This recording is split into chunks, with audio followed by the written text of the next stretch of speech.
is so much fun to come to the Houston Zoo and see the children's faces light up when they see all of the unique animals. The Houston Zoo further feeds that excitement with camps and a special program for teens called Zoo Crew. Over the summer, the Zoo Crew traveled to Rwanda where they saw conservation in action through a gorilla trek and a trip to the Rwanda Marsh. And just like Andy Sirota, they also paid a visit to a special place that's home to dozens of rescued gray-crowned cranes. Less than 12 miles from Rwanda's busy capital of Kigali, dozens of gray-crowned cranes saved from the illegal pet trade have been given a new home. It's a nature reserve and a sanctuary for the gray-crowned cranes that rescued from captivity. Umusambi Village was created in partnership with the Rwanda Wildlife Conservation Association as a sanctuary for cranes that were injured and unable to be released into the wild. Hello. Greeting us there was head guide and botanist Winnie Kiyomujara.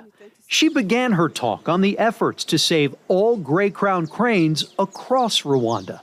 Every year we do census to see if the population is increasing or not. We started doing census in 2017. By then, we had like less than 500 cranes in the country. By report of last year, 2023, we had 1,216. So the population doubled, and we are really happy for that. At Umusambi, which means gray-crowned crane in the language of Kinyarwanda, the crane count has grown from 50 to 70, with free-range cranes flying in to enjoy the nearly 52-acre nature reserve with the rescued animals. The protected area opened in 2020 and since then has become a place where locals and tourists can come to relax while learning about the cranes and conservation of all species. You see that this is a home for not only cranes, but also other birds and other wildlife. Here, they focus on every aspect of a healthy environment, including butterflies. Butterflies are very sensitive to environmental change. Just like at the Houston Zoo's pollinator gardens, in the butterfly house at Umusambi, guests can learn about the importance of the insects to pollination and keeping things growing. Conservation of butterfly. Growth, which is necessary to provide a thriving habitat for all of Rwanda's animals. Tell me about this nursery. We do grow only indigenous trees here. Native trees are being grown from seeds in reusable containers or pods. We can use it up to 10 years using a single seed pot. These native plants are planted in these pots that are the exact shape of the dibble stick or shovel type device that you push down into the ground, and it creates a hole that's shaped exactly like this, so that's so efficient. The program successfully produces 25,000 trees annually, including 30 different types of native trees. How is this nursery connected to the Rwanda wetlands? So we use the trees that we produce from here to restore the islands in the Rwanda. So far, the trees have been planted in 4 sites in Rwanda, as well as 5 other locations, including Umusambi Village.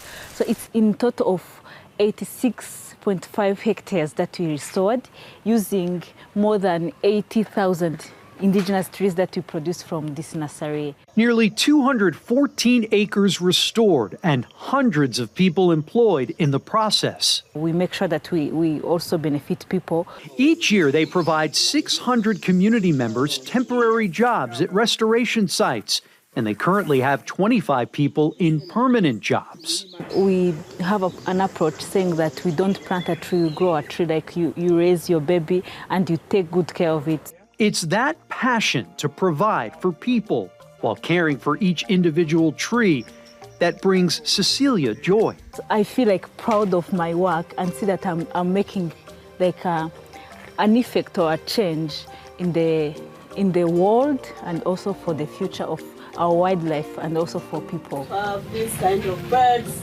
For the team we met at Umusambi Village, building a better future also includes inspiring the next generation to take action. So far, we have 9 clubs all over the country. RWCA reaches even more youth through its mobile classroom. We want to encourage hands-on learning. We think it's important for them to understand that even the smaller insects matter. The education team's tools include a comic book. And this is where we tell them the story of the superheroes who are Olivier and the rest of us that have worked so hard to protect the great-crowned cranes. If we inspire them and make them part of the whole plan, they will do even more than we have done. Instilling a love of wildlife in youth is an important part of the conservation mission. Another critical part, the medicine or health care for animals. Behind the scenes at the Houston Zoo, creatures of all sizes get state-of-the-art care. Thanks to the medical equipment the Houston Zoo brought to Rwanda, RWCA's vets now also have an advantage when it comes to delivering top-notch animal care.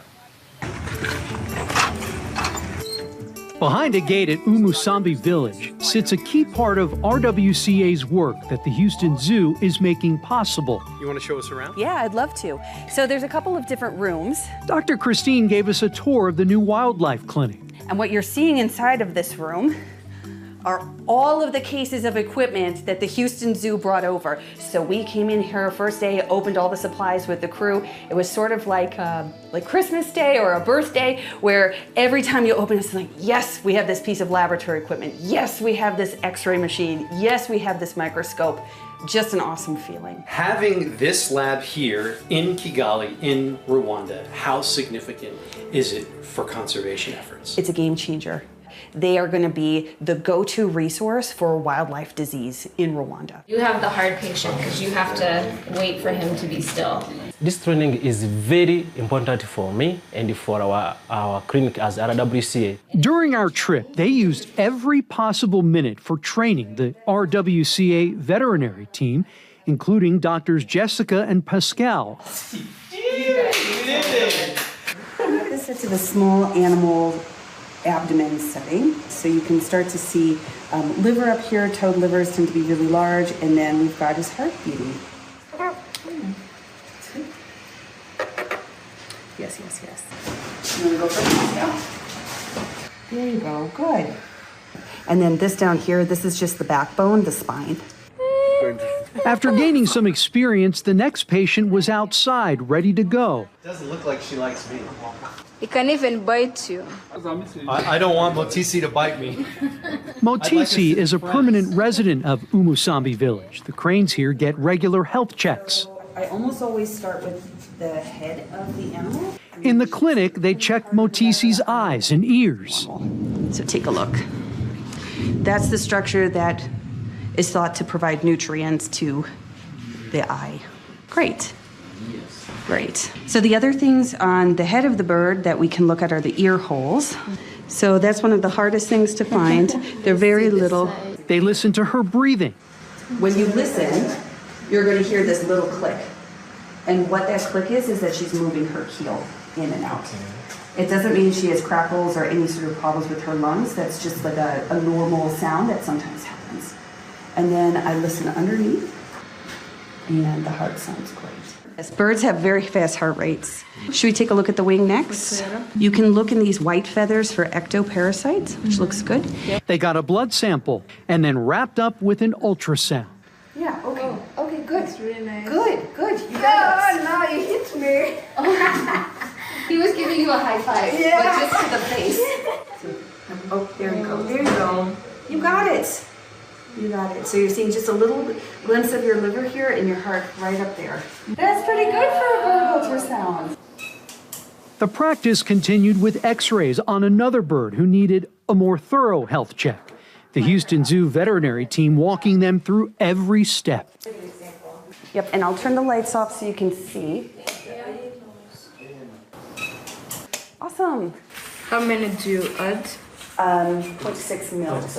The Rwandan vets learned a lot, but the in-person training also had an impact on the Houston Zoo team. It's personally very meaningful because we've seen a lot of progress with the team over the last week. We've worked really long hours, many days in a row, getting everybody up to speed on x-ray equipment, ultrasound, laboratory work. They've gone from having just the desire to do all of those things to now having the full capacity to be independent to do those things on their own. We no doubt will be able to continue helping them way stronger than we could have if we had never come. We could not do this without the support of our team, our whole team at the Houston Zoo, our veterinary clinic. We have all been a part of getting equipment for this team and preparing for this trip. Their expertise is so strong. Their passion for this work is just unrivaled. They have the knowledge. They have the connection and the ability to teach. They have the willingness to spend this time and effort investing in our partners here. For Dr. Jessica, who is the first female wildlife veterinarian in Rwanda, this is about much more than a job. Yeah, it's really something like I'm happy with, because like in Rwanda, it's not easy for the girl to be a vet, and not only a vet, but a wildlife vet. So really I'm proud of being a vet. I've grown up like having that dream, and I'm really happy that that comes true. Now I'm Dokita. I'm Dr. Jessica. You're Dr. Jessica. I just feel so proud of them. They've gone from having no clinic, no truck, no equipment to having all of those things. We have everything. We have equipment. We have the skills. I'm ready just to perform everything I have learned from Houston Zoo team. I know that they're going to do wonderful things and they are going to help save Rwandan wildlife in the wild. I feel very proud to be wildlife vet. Still ahead, how far one of the Houston Zoo's partners in Rwanda has come since we first met her in 2015. So much joy here at the school. But first, Rwanda was one of the first countries in the world to ban single-use plastic bags and bottles. By taking action to reduce your own plastic use, you can also help save wildlife like birds and sea turtles. Find more ways you can cut back on plastic use on click2houston.com/conservation.